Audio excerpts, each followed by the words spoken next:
नमस्कार दोस्तों, स्वागत है आपका अपने चैनल में जिसका नाम है एजुकेशन डिजिटल। दोस्तों, आज हम सीटेट दिसंबर 2021 के लिए महत्वपूर्ण आपके लिए क्वेश्चन लेके आए हैं, जो कि एग्जाम्पल क्वेश्चन है, यानी कि सैम्पल क्वेश्चन है। जैसा कि आप सभी जानते हैं कि सीटेट के पैटर्न में कुछ बदलाव हुआ था और उसको लेकर अब सीटेट की ऑफिशियल वेबसाइट पर ये कुछ एग्जाम्पल आइटम्स, यानी कि हम कहें कि सैम्पल क्वेश्चन यहाँ पर दिए गए हैं, जिससे आपको उसका अंदाज़ा लग सके और आप अपनी तैयारी को बेहतरीन बना सकें। तो मैं आपको इन क्वेश्चंस को एक्सप्लेन भी करूंगा। देखिए, इसमें एक्सप्लेन नहीं दिया हुआ है, सिर्फ उत्तर दिया हुआ है। हम एक्सप्लेन करेंगे और समझेंगे कि किस तरह के क्वेश्चन आने वाले एग्जाम में आ सकते हैं और कैसे हम उनकी तैयारी करें। तो वीडियो पूरा ज़रूर देखें और चैनल को सब्सक्राइब कर लीजिए, क्योंकि आपके लिए बहुत सारे ऐसे ही वीडियो मैं लाने वाला हूँ। पहला क्वेश्चन है, during a task Saina Saina is talking to herself about ways she can proceed on the task according to Lev Vygotsky Vygotsky ideas on language and thought. This kind of private speech is a sign of। तो सबसे पहले मैं आप विद्यार्थियों को ये बताना चाहता हूँ। देखिए, जिन विद्यार्थियों को ये क्वेश्चन मिले हैं उनको हिंदी में पढ़ने में प्रॉब्लम आ रही है, तो मैं साथ में हिंदी में भी आपको एक्सप्लेन करता जाऊँगा। सबसे बड़ी समस्या यही होती है विद्यार्थियों के सामने। ये कह रहा है कि एक टास्क दिया गया है और साइना उस टास्क के दौरान क्या कर रही है, हर सेल्फ अपने आप से बातें कर रही है। About way she can proceed on, किस प्रकार वह उस कार्य को कर सकती है, वो अपने मन में सोच रही है। तो वाइगोस्की ने जो सिद्धांत दिए हैं उसके अनुसार भाषा और विचार पर कि ये जो प्राइवेट स्पीच है वो किस प्रकार का साइन है। ए देखिए, कोग्निटिव इमेच्योरिटी, बी है सेल्फ रेगुलेशन, सी है ईगोसेंट्रिज्म और डी है साइकोलॉजिकल डिसऑर्डर। देखिए, यहाँ पर 4 ऑप्शन आपको दिए हुए हैं और उत्तर दिया हुआ है बी सेल्फ रेगुलेशन। लेकिन आप इसमें ये ध्यान रखिए कि सेल्फ रेगुलेशन का मतलब होता है स्वयं के बारे में विचार करना और स्वयं को किस प्रकार आप अपने आप को सोचते हैं, वो सेल्फ रेगुलेशन होता है। ईगोसेंट्रिज्म का मतलब अलग होता है, जिसमें अहम केंद्रित जिसे हम कहते हैं। साइकोलॉजिकल डिसऑर्डर का मतलब जो मनोवैज्ञानिक रूप से थोड़ा सा सही नहीं हो। कॉग्निटिव इमेच्योरिटी का मतलब जिसमें संज्ञानात्मक जो है परिपूर्णता नहीं आई है, अभी वो सोच नहीं सकता, विचार नहीं सकता। उस प्रकार से इसमें बी ऑप्शन सेल्फ रेगुलेशन है, यानी कि व्यक्ति खुद के विचारों के बारे में सोच रहा है, किस प्रकार से उस काम को करे और अपने मन में वो धारणा बना रहा है। तो वो क्या है, प्राइवेट स्पीच है, जिसको हम सेल्फ रेगुलेशन कह सकते हैं। अगला क्वेश्चन है, a child argues that no person should steal a drug from a chemist shop if it is to save a human life, because he will be caught and sent to jail if he or she does so. According to Kohlberg, which stage of moral understanding does the child fall under? इसका हिंदी में आपको एक पहले मतलब समझा देता हूँ मैं। ये कह रहा है कि एक बच्चा आर्ग्यू यानी तर्क दे रहा है कि किसी भी दवाई की दुकान से आप कोई भी दवाई की चोरी नहीं करेंगे, चाहे उस दवाई से किसी व्यक्ति की जान भी बचे, क्योंकि अगर आप पकड़े गए तो आपको जेल होगी। अब ये क्वेश्चन में एग्जाम्पल के बाद ये पूछ रहे हैं कि कोहलबर्ग जिन्होंने नैतिकता का सिद्धांत दिया था, उसके अनुसार ये जो बच्चा है जो ऐसी बात कर रहा है वो किस स्टेज पर है। देखिए, ए ऑप्शन है instrumental purpose orientation, B option है social order maintaining orientation, C है पनिशमेंट एंड ओबीडेंस ओरिएंटेशन और डी है यूनिवर्सल एथिकल प्रिंसिपल ओरिएंटेशन। तो मैं आपको ये समझा देता हूँ। इसमें सी ऑप्शन है जो पनिशमेंट एंड ओबीडेंस ओरिएंटेशन। इसका मतलब है कि वो सज़ा और आज्ञा पालन दो चीज़ों को समझ रहा है। इस स्टेज तक उसने सीखा है कि अगर हम कोई गलती करेंगे तो हमें सज़ा मिलेगी और जो बात हमें सिखाई गई है उसको हमें उसका पालन करना है। तो इस स्टेज पर वो बच्चा है, इसलिए वो ये कह रहे हैं कि अगर किसी की जान को भी बचाना है तो भी चोरी नहीं करनी। अगर वो बच्चा इस स्टेज पर नहीं होता, इससे अगले स्टेज पर होता, तो वो ये कहता है कि किसी की जान को बचाने के लिए हम अगर केमिस्ट की दुकान से दवाई लेते हैं तो वो गलत नहीं है। लेकिन यहाँ पर वो बच्चा जिस स्टेज पर है उसके अनुसार वो ये आर्ग्यू कर रहे हैं। आपको ये बात समझनी है कि जो हम पढ़ रहे हैं वो किस स्टेज के अकॉर्डिंग हमें आंसर देना है, ये आप भूल जाते हैं। और आप अपने अगर आप ये सोचें तो आप हर कोई ये सोचेगा कि अगर बच्चा किसी की जान बचानी है तो वो दवाई चोरी करना गलत बात नहीं है। तो इस तरह से नहीं है, वो जिस स्टेज पर है उस स्टेज को लेकर आपसे प्रश्न पूछा गया है, तो ध्यान रखना है।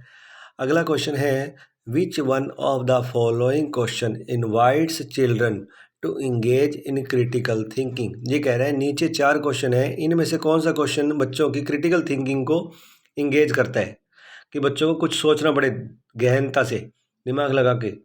तो ए ऑप्शन है do you know the answer to this, यानी क्या आप इस प्रश्न का उत्तर जानते हैं, एक ये प्रश्न है।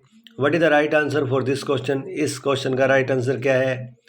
सी ऑप्शन है is the concept clear to you, क्या आप पूरी बात समझ गए।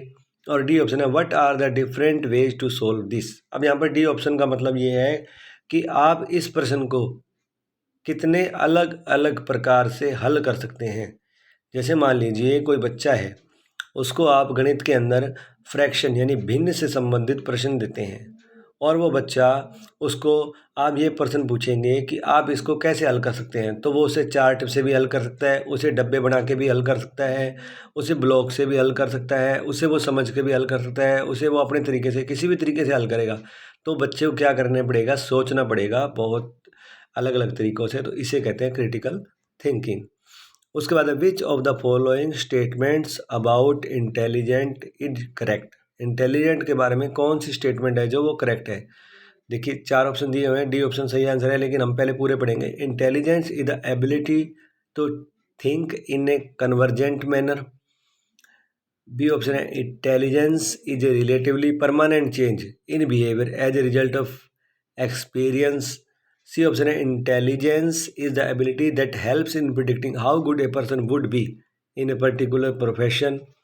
और डी ऑप्शन है intelligence is multi dimensional involving several abilities not entirely measurable by intelligence test.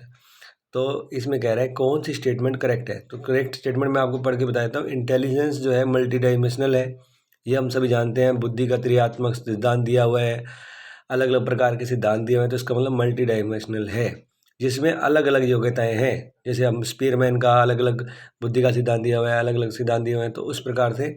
लेकिन ये कह रहे हैं कि इंटेलिजेंस टेस्ट से बुद्धि को पूरी प्रकार से मापा नहीं जा सकता, जो बिल्कुल सही बात है। अगला है repeatedly asking children to engage in learning activities either to avoid punishment और टू गेन ए रिवार्ड।